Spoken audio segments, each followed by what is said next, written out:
Hello, welcome. Hello, welcome. Please ask any questions that you might have. I'm talking about not thinking, moving into that that conversation. Hello, Natalie. I can't really pronounce that, but hello, welcome. Thanks for joining, everyone. Thanks for joining. Thanks for coming in. We're talking about not thinking. Talking about being able to stop the mind because we don't want to overthink. And if we are always thinking, if our minds are always going, then we're not allowing for thought to come in, because thought is something that is coming from us from the outside. Thought is not something that we generate to a certain extent. We generate thinking. Okay, we generate day to day. What am I gonna do today? I got to get up in the morning. I have to do this. I have to do that. We're thinking, and we have a tendency to overthink things, right? We are thinking about too much. You know what I mean? So the idea is, of course, you don't want to stop thinking altogether. You have to make decisions, but you have to allow thought. Okay? You have to allow thought to come. Hello, everyone. Welcome. Thanks for coming in. So yeah, allow thought to happen. And so in order to allow thought to happen, what you have to do is work on your meditation, work on stopping all of your thoughts, work on calming the thoughts. So how do you work on calming the thoughts? Or I'm sorry, how do you stop the thinking so the thoughts can come? What you do is work with your meditation. Okay? You sit down and stop thinking. Okay? Because you're not going to stop thoughts. Thoughts are going to always keep coming. They'll always keep coming. What you have to do is put them in their place, put them where they belong. Okay? This thought belongs here, that thought belongs there. Shout out to, I can't pronounce, TALA 4974. Shout out. Thank you for joining. And HCRU 549. Thanks for joining. Thanks for joining. So again, we're the thought is what is what we're trying to connect to. We're trying to connect to the thought. And the way we connect to the thought is by stopping all of the thinking that's going on. So I'll give you an example. Here's an example. Check this out. Okay, watch this. You are going outside. You're about to go leave to go somewhere. Okay. And then all of a sudden, something tells you, hey, grab an umbrella. You're like, why would I grab an umbrella? I don't need an umbrella. It's not raining, beautiful day outside. I'm not going to grab an umbrella. But something tells you to grab an umbrella. You don't grab it, you go out, you go about your day, and it starts raining.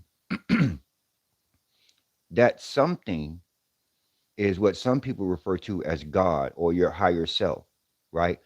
It's thought, divine thought coming to you. When you're in tune, you're doing your thing, you're going to get that divine thought. That something that God thought said, hey, grab your umbrella because it's going to rain. Okay. And so instead of ignoring that something told me, you move into that something told me. That something told me is that divine thought. It's not, and so what will happens is we overthink it. The thought will come, okay, grab an umbrella, but you're starting to think about it. Hello, welcome. You're starting to think about it, and you're overthinking. You're like, why would I grab an umbrella? It's not raining. It's a waste of my time. I'm going to have to carry the umbrella around. So you're doing all this overthinking when you should have just something told me to grab an umbrella, but you didn't do it, and now you got rained on. That is what I'm talking about when I'm talking about stop thinking. We have to stop thinking so much, and we have to allow the thought to come. Okay. How do we allow the thought to come? How do we sweep the thinking? And so, how do we stop the thinking to a point where we can allow the thought to come? So, first off, we don't necessarily stop thinking, okay? We just categorize all of the thinking, all right? We put it in its proper place and we bring, so that it's what's called chitta Verdi.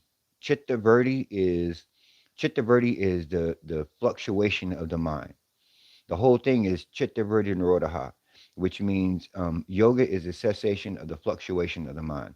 So we're trying to work with the constant changing from one thing to the next. You know what I mean? Like your mind is thinking about washing your car, then it goes to thinking about feeding the dog, then it goes to cleaning the room and doing it. Your mind is jumping. When you're sitting down meditating, you're like, okay, when I get up and finish my meditation, I have to go walk the dog. I have to make breakfast. I got to get ready for work. What's going to happen at work? Okay, I got this. I remember I forgot to do this thing at work, so now I'm gonna have to do. All of those thoughts start jumping around in your head as soon as you sit down and start to meditate. Right. The key is to create or find a mantra. Create or find a mantra. The mantra is going to help you bring your mind to one point of focus.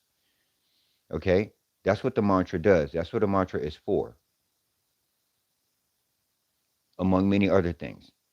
But one of the main purpose of the mantra is to help you bring your mind to one point of focus. Okay? So let's talk about a mantra, right?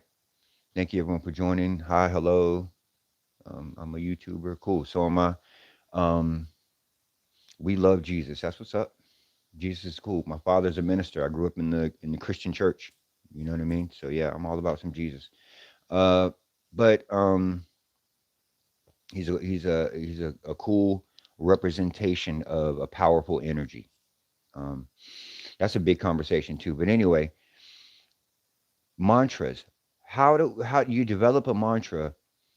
You either get one, right? You can find an ancient Sanskrit mantra and you can use that one. There's so many of them, like beautiful mantras. And these mantras, they're thousands of years old. Okay. So they have a lot of really powerful energy connected to them. Excuse me. They have a lot of powerful energy connected to them, these mantras, these ancient Sanskrit mantras. So you can use an ancient Sanskrit mantra or find you can create your own mantra. Now this is really exciting. Okay, this is the juice right here. This is very, very exciting. Watch this. Okay, you can create your own mantra, and when you do that, it is sometimes even more powerful, okay, than one of these ancient mantras, because when you create your own mantra, it's specifically designed for you. It's your feelings, what you're thinking, how you um are, what's going on with you inside. Okay, so you choose a word or a phrase that brings you peace and joy. As simple as that. Okay. For my Christian friends out there, I know a lot of folks who practice yoga, and when a lot of Christian folks who practice yoga, and their mantra is a Bible verse. They pick out one of their favorite Bible verses and they use that for their mantra. They should repeat that over and over again when they're sitting down doing their meditation, right? There's a quick thing. Prayer is talking to God, meditation is listening. Prayer is talking to God, meditation is listening. So you are creating this mantra yourself, right? It can be, like I said a moment ago, either a Bible verse, or if you're of another faith, right? You can grab some scripture from a holy book that you read and use that mantra and use that as a mantra, or you can use just simple, very simple word like "I am love" or "love." Another really good one that folks use is the "I am" mantra, and it works by you inhale I, exhale am. Inhale I, and then exhale am. And you just repeat that over and over again. the time that you sit down to meditate.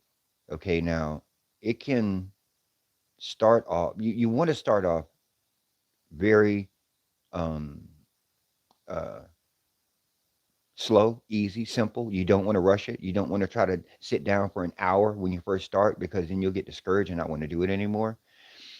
Start with 5 minutes. 5 minutes is a really good time. Okay.